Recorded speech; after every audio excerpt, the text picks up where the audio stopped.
ligament. You guys all heard of that? Probably seen something before.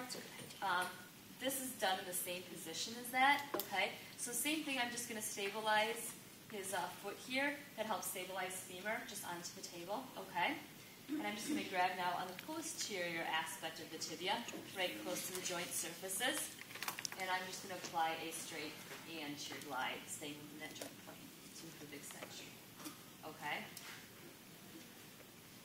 So it's the exact opposite of the posterior glide, same position.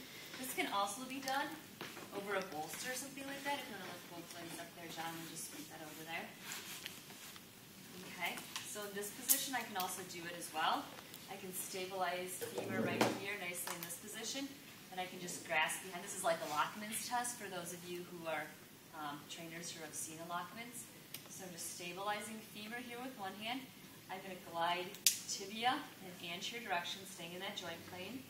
So I'm just going to pull straight kind of up toward me. Any questions on those?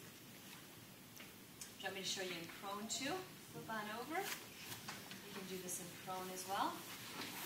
And just keep your legs up there. There you go.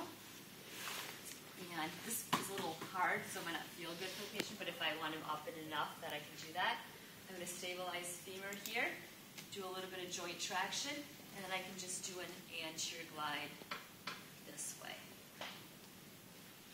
Okay? For a patient that, might not have a lot of extension, this way can be done, or that one over the bolster. Okay? So those are the few different ways. Yeah? So that when we're sitting, was that the anterior joint test? Is that not a good way to joint mark also anterior? You can, as long as they have a stable ACL. Because you are going to get, with any of your joint moves, you are probably, stretching ligaments just a little bit, but it's not enough of a force that you're going to tear anything. And these are okay on ACL, bad ACLs then? If you have an ACL that is ruptured, they probably have increased laxity already in their knee because they don't have that. So they're probably not going to need an anterior glide mobilization. Right. So wouldn't the sitting down one be okay then? If they're sitting, they're probably going to still have a lot of joint laxity just because their ACL is gone. So chances are those people might not need joint mobs as much. They might just need more stretching. Maybe the soft tissue's tight. Does that make sense why? Because if your ligament isn't in there, there's going to be just a little bit of joint play.